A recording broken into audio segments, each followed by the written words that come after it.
Hi, this is Hubert Scheer, General Manager of SiR Academy. We want to discuss now the content of Chapter 4 in our track of trainings, which is dealing with profiling the relationship with every end user. And the first thing which comes to mind is, Olaf, is what is the state of the relationship? Is that the mental state of the customer end user? Is that a mental thing or is that more a rational thing? Mm-hmm. So the state, we want to know at some point in time what the state of a relationship is between a customer and an organization. Yeah. Such a relationship can be extended, it can be small in early relationships, there can be a lot of dimensions, a lot can be going on.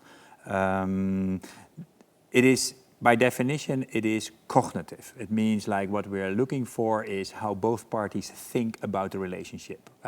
But of course, we think about the relationship positively if we feel good in that relationship. Mm-hmm. So it's always difficult to say, is it emotional or cognitive? But primarily, the state of a relationship is a cognitive concept, but it often implies thinking about emotions. And overall, when we think that the relationship adds value, then we are positive as well overall. So it's difficult to say, but you know, both emotion and cognitive are interplaying with each other. And how do you do that? Is it through observations or? Important is to know that when we ask customers, you know, how they think about the customer experience, is that we differentiate different levels. And it's really important to understand for each customer at what level he is actually thinking about the customer experience. The lowest level of perception, is the most concrete one, is actually observations. I think one big mistake is that companies always wanted customers to evaluate what they are doing. And that is actually imposing a role as a kind of a judge or police officer that many customers are unwilling or unable to take. It's very difficult for you to evaluate your physician or your specialist because you're simply not qualified to do so. So the only thing that you can evaluate is how you feel about things. But what you can say is you can make observations about your doctor, what he is doing and what he's not doing. And this is, for instance, very important in quality systems. So we should not always be looking for customer evaluations, but for customer observations, which can help us actually to improve our system. So for quality purposes. So quality managers often are not seeking for evaluation. But so we have a level of observation, interpretation. Did the customers make sense of what we are doing in the way that we wanted to have them make sense of it? For instance, if you're Apple, you have an Apple store, you want them to experience innovation. But it can also be that they just see white.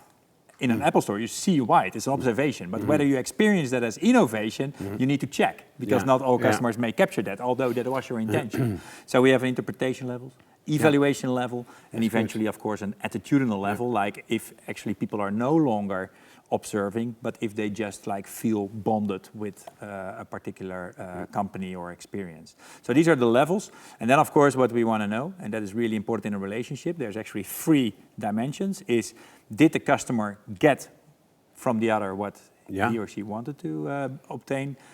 How does he or she experience the common territory? Is there trust? Is there identification? So, so not just the performance, did I get what I paid for, but is there a kind of a match? Is there a bond? And then, of course, like the customer thinks about his own contribution. If I had been more friendly, if I would have put more time and effort into this, would the experience then have been better? So that is exploring and thinking about his own role. So that's Okay, so I understand it's a game of cognitive and emotional state of mind. You get all that information in one way or another, but this is for me a very complex thing. Where or what are the sources for that, gathering all the data that you need in order to find out what is the state of mind of the customer or the end user? Well, how do you do that? Well, the hippest trend is, of course, we read a lot about neuroscience. So we try, if people feel good, we think that there's some kind of light that goes off in people's brains. And there isn't. Well, it could be, but that research is still in its very early stages, and I'm sure that it will yield positive results, and already yields positive results. But in company terms, interactional terms, the easiest way is to ask. So if you say like, can you identify it with the customer? And that's what we call self-report. So that's not like asking for customer feedback, but it's just like what we call self-report. So you ask the customer to report his observations, his evaluations, and so on. And that is what in the workshop we will be working on. When can you ask a customer to self-report about a particular aspect of the relationship? Because you need actually to do that. It's a physical process and activity. So the areas you need to agree upon, what are the ones for self-reporting and what are the ones in another way? Yeah, well, there's even employees. Yeah. Like if you want to know if a customer was satisfied, you can just sometimes ask the employee, like, did you feel that the customer was satisfied? It's not the same, but it's a kind of an approximation. Yes. So there's every different, you can, what we call triangulation, you can actually use different sources to observe a single phenomenon, and one will be more reliable than another. But big data is important, Internet of Things, sensors, putting sensors, and so, and then, the whole world around us. If we see that people are in a traffic jam for very long by Internet of Things with sensors, then we may think that a large majority of them is frustrated. Yeah. You need to be careful with your conclusions from those. But, so they are just assumptions about the state of the mind of the customer.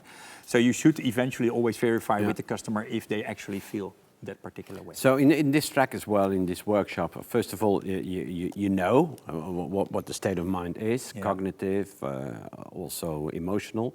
You report or you capture all the data that you require for having that. We need to set up strategies for that. And strategy, and then you start analyzing them, right? So what's the outcome of the analysis? There's a number of things. So you analyze in quantitative and qualitative terms. So you start to look for patterns in unstructured data. You have structured data. And in terms of structured data, you start to look for correlational path. So if I have this state of mind, is then the customer open for a particular type of service or marketing stimuli and so on, and will he then move into another state of mind? So you start, and for instance, we know that having a good net promoter score, which is self-reported, has no direct link with the degree of activity of the customer in terms of co-creation, but that you first need to trigger a state of positive relationship orientation and positive relationship quality. So we know that there are stepping stones, mental stepping stones that we need to trigger and activate before we achieve some favorable outcomes. So we analyze actually what is the right path to go, and that of course we give back to the service environment because that is the path that we suggest to go. So these are then the tickets in terms of service improvement, relationship improvement, and collaborative customer. So this we analyze, and these analysis we immediately convert into actionable suggestions. Completely supported by scientific data. That's it, yeah. Research that's it. And self-learning. Self-learning. So and even sometimes within customer records. So at some point you can say, well, we compare groups and segments. We identify segments of customers, but eventually on one customer in one relationship, you have so much data within one relationship that you actually can predict what the next step of that person in the relationship will be only from its its own historical data, which is the optimal situation. Yeah. So you got your data, you analyze them, but what are then the follow-up actions later on? Well, of course, in terms of follow-up action, first it is important to know that we cannot immediately engage with customers in a collaborative way and relational way. So we need to be aware that in the state of the relation, that the most positive states of relationship can only be triggered and achieved after some time. You cannot go from we serve you and you pay to an you collaborate with us state. So there is there are transitions that need to be made. And if you make these transitions too quickly, and we need to monitor them, then actually you can have counter-productive effects. You can actually see a decreasing loyalty or satisfaction, and that is sometimes what happens in marketing when you push your marketing campaigns too quickly and so on. Telemarketing could be really sometimes, I would say, a disturbing factor for a lot of people in their daily work. Absolutely, absolutely. Yeah. But it also means that because we are so close with the customer, if we have this real-time continuous feedback loops, these small feedback loops, not through surveys, but through single questions. So just take simple questions and just infuse them into the customer experience process. What we get is we can avoid complaints because we actually identify signals and issues in very early stages, which we can escalate over different people responsible in the organization actually to avoid things getting out of hand. Okay. So I'm checking whether we got and we capture all the content for that track. Well, important is in the Yes. last part of the track we will talk about. Indeed, So how do you convert a particular state of relationship, which can be positive or negative, it can be a small or big relationship with a lot of stuff going on. How do you convert that into creating awareness among your staff of that state of the relationship, that they don't start saying like breakfast is tomorrow morning at 6:30 to a guest who has breakfast here every day, because it's kind of stupid. So how do you make people who have a particular routine aware of the fact that that customer knows that routine already and that you actually can skip it? So you have to create awareness of the relationship. You have to see where service needs to be adjusted, where you cannot have the standardized drill, but you need to adjust it. But you can also see where a relationship needs to be repaired. If trust is gone, you need to be more open and so on. So we can actually issue what we call relationship tickets, but also collaborative tickets, where we actually put the customer in control of a process. Yeah.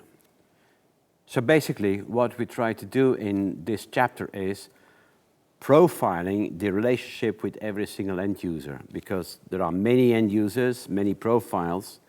It could be a cognitive process, it could be rather an emotional process. We need to capture all the data from them in order to understand what to do and to take the action which is appropriate for that particular customer or end user. This is what you will learn in chapter 4.